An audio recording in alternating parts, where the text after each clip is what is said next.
Welcome back, guys. This is breaking news. This is one we've all been waiting for. Squatter that's been there over 570 days from Airbnb is finally out. Let's play this video and get back into the details. Airbnb's nightmare tenant is gone, only for now. Elizabeth's lawyer made a statement on her behalf saying that she left for her own safety. She did not try to coax money out of the owner. This is all a big definite. Right, so here's the skinny. There was a woman who booked on Airbnb, stayed for 5 months. She left for a month while the landlord made some repairs. Added a shower, I think is what it was. When she came back, she stayed an additional period of time but did not book on Airbnb. And this is where it got really sticky. Not only did she stay long enough to have tenants' rights in California, but then she booked off the Airbnb platform, removing the host's protection from Airbnb. When I used to stay in California for my newspaper company, we stayed in hotels until we got our own place. And every 28 days, they would make us leave for a day. It was kind of a mess. But I see why now. I eventually leased a few properties in like Thousand Oaks, California while we were working for the Ventura County Star because we kept having to move out of these hotel rooms. It's actually the birth of how I got an Airbnb too, renting properties like that. But this landlord built his ADU, a dwelling, next to his mansion. That's one of the big things I think the media misrepresented initially, is they were saying this woman was staying in this multi-million-dollar house. Well, she was staying in a guest house adjacent to his multi-million-dollar property. Then he built a shower without a proper permit. So because his property was outside of code, she's been able to fight this for so long. She also went to Harvard, by the way, so this is a pretty smart woman. Before she found her way to this property, she was also removed from a previous property where she was in a dispute with the owner, and I believe it was mold related in that one. So she's a professional renter, as you could say. There was a time that I tried to use that phrase in the Airbnb industry, and somebody said, don't say that. Somebody who's a professional renter is somebody who gets by not paying their rent and like tying up landlords in a legal struggle, which is no fun. So in summary, this woman has stayed here for quite some time. And as news articles are releasing now, the landlord used a loophole, and it may not have been legal, but I've actually seen this with landlords previously. What the landlord did is he made a claim. He has a testimony that he saw people moving property out, and that moving company did not make a statement when he wanted answers from them. He then called the police and said, hey, I believe that there's something going on, something sketchy, and he asked for help. Apparently, by his statement, those police actually removed Elizabeth, which is kind of wild considering the way that these events unturned. Normally, the way that this would work is the landlord could make an attestation saying, oh, I saw some very shady, strange stuff happening at my property, and in order to protect the property, because it looks like it's no longer secure, we're going to change the locks, right? So if there was a break-in or an attempted break-in or something, a landlord could say, for the safety of the property, we're changing the locks. That landlord still has to give that tenant, the one who's fighting for their tenant's rights, has to give them the new key by law. But in this case, the police may have removed her. Now, she said that this is false. There's a lot of articles on this, and let me give you guys some resources. I'll put them down in the chat here because I think you guys might actually enjoy some of these. So there we go. Let me move to this window. All right.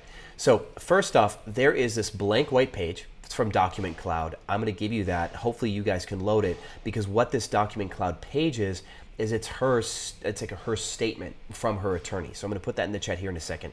And then there is a lot of these that say Tenant from Hell are all syndicated news. They're all the same freaking article, which is no fun. There was one that I did really like, and you can see all these ones in purple because I kind of went nuts. Let's go back here and find it. This was one that I thought was really useful. So let me give you guys this one, and then I'll give you guys her landlord's or her attorney's statement, and you guys can go from there. So with that said, guys, let's open up this chat so I can dump you guys these links. If you guys have questions too, in the meantime, feel free to ask any questions that you may have, because this is obviously this is developing. And I've done a few things as an Airbnb landlord, and I want to reference this from my previous video that I did. I can evict an Airbnb squatter with almost no issues all of the time because of the nature of how Airbnb squatters work. See, the reason why somebody squats in an Airbnb is they just have to drop their luggage off. That's it. Drop their bags. Now, that means that they also don't have their own furniture, which is also a big deal. And so what happens is I tell the police, hey, there's somebody who's in my property. They're trying to claim tenants' rights, but I want to remove my personal possessions. And this is something you can do by right. You can't remove the internet. You can't remove the electricity because those are counted as utilities that you promised to your arguable tenant. You can't shut off the water. You can't remove the front door or make the property not secure. You, by law, if you are a landlord, you are forced to give somebody an inhabitable dwelling, right? But you're not forced to give them furniture. Even if the place came furnished when they moved in, there's still no precedent, no law that states that you have to provide them furniture. So you can, and any of you attorneys who might be watching this, correct me if I'm wrong, because I'm only quoting from my previous experiences, and I'm not a lawyer, so I'm not updated on all of the most modern law. But this is what we've been using for the last 8 years. We'll go in with a moving truck and remove everything. What happens then is this Airbnb squatter who thought they were going to get by on an owner, which I don't own any of my properties for a different video, but they think that they can get by on an Airbnb owner, and then all of a sudden they're sleeping on the floor. The Airbnb squatter is no longer comfortable in that home because they no longer have all the creature comforts that they used to have. A regular squatter typically moves in with a security deposit, first month's rent, moves their furniture in, and then they can live comfortably as they fight legally to stay in a place.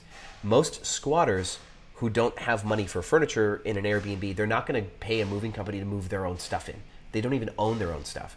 And this is why it works. A lot of people think that it doesn't, but it's worked we've done it like at least 3 times in the last 8 years. And some of you might go, oh, that's a bad reason to Airbnb. This sounds so crazy or dangerous. But the truth is I've Airbnb'd over 100 properties since before COVID. With over 100 properties operating for 8 years, we've seen everything. We've seen murders, people dying of old age, people dying of medical causes. We've seen people try to squat. We've seen landlords try to commit fraud using our leases. We've been everywhere. And so yeah, 3 eviction attempts or something like that, whatever you would call that, 3 squatting attempts in the 8 years that we've done business on over 100 properties. I think that might be like a record low for regular landlords. How many of you are landlords and are afraid of having to evict a tenant for non-payment of rent? I think this happens way more frequently in the regular long-term space. So this woman claimed that the landlord's claims are lies. Of course, she's going to fight this in court and try to get back into the property somehow because the cops removed her, and she said that that's not true. I think that was actually a mistake. She should have said, yes, the cops wrongfully removed me, and that's why I'm not in the property. Her saying that the cops did not remove her only makes it look more like she left on her own volition, but she's now trying to say that I left for my own safety, I was being harassed by the landlord, something. This is where people sometimes file a restraining order against the landlord to try to keep the landlord from being able to do certain things to evict them. It's a total hassle. But now she's going to go back to court and make these claims that she never tried to extort money out of the landlord, that the landlord's been harassing her and violating her rights and stuff. But now the thing is possession is 9/10 of the law. So until she gets a writ of possession from the courts, and I believe that's how this goes, she goes to court and files this appeal and says, I deserve possession and they took it from me. She can file to get a writ of possession, which is a document. She goes with a police officer, and the police officer forces the landlord to let her back in.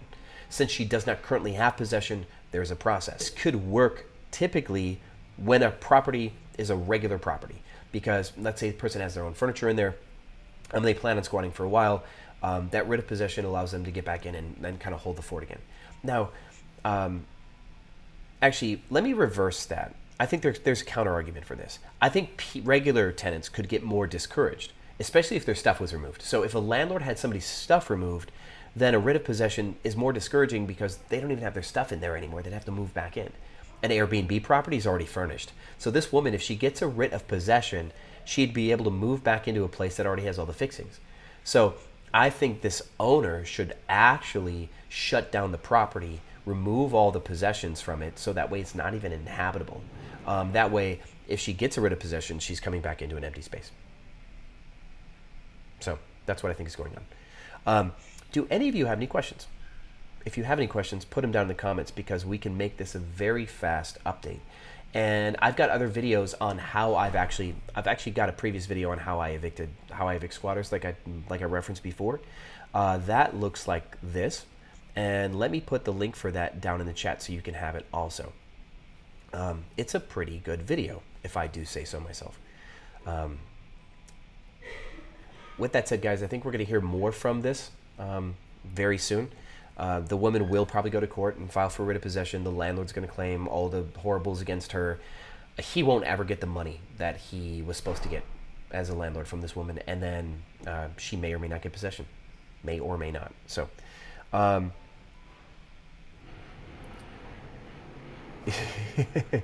that's so funny. It is a trucker emotional support channel. We're here for, it's actually Hunter x Hunter. This is an anime hat, my friends.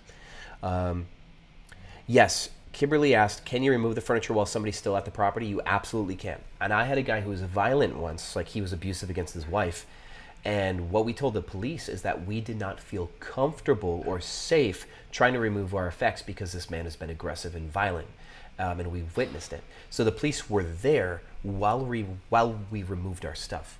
It's actually how we made that work. It was actually quite awesome.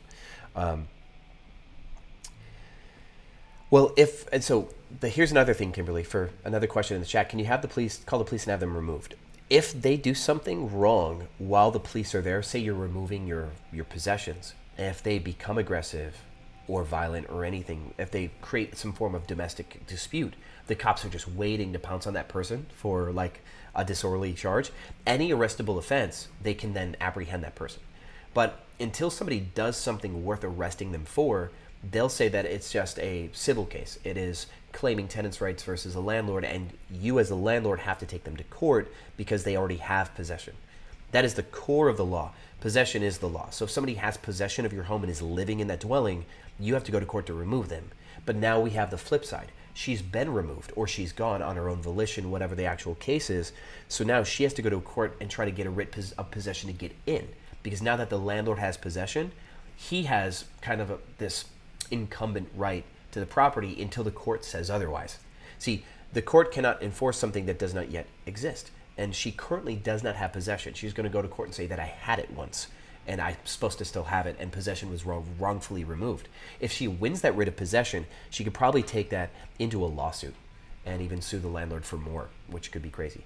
Now, landlords have this higher barrier here, which is if they ever do something wrong, they have these statutory damages that they can be awarded. If a landlord like wrongfully removes you, or actually it's even lighter than that. If a landlord does not return your security deposit or something like that, they owe you 3 times the security deposit when you sue for it. If a landlord affects your tenancy, I think, per month, they might owe you 3 months of rent per month that you were supposed to pay that they screwed up or something like that. These can get really heavy-handed. So he has the uphill battle in court, but now that he has possession, his primary strategy is probably to dishearten her from wanting to continue to stay there. She hopefully would just move on. But the uphill battle on that too is she's already been defamed in the news, right? People know she was removed from a previous place. She's been in the news about this. I don't think there's going to be a certain, an Airbnb host or a landlord that will let her stay. I don't think she can move anywhere. She just has no goodwill. So she might have only the option to try to get back into this property and fight it, because now I don't think anybody will ever rent her. She's kind of stuck. So guys, thanks for hanging out with me for a quick second as I update you on this. Please do watch that other video if you want the kind of full scoop that I gave prior. And if you have any questions about evicting Airbnb tenants, that's what I'm here for. I teach Airbnb. I've been teaching it on this YouTube channel for a little over 6 years. And I pretty much know everything Airbnb related. So as it applies to you, ask questions and I will give you answers. Thanks so much for watching this video as always, and I'll see you on the other side.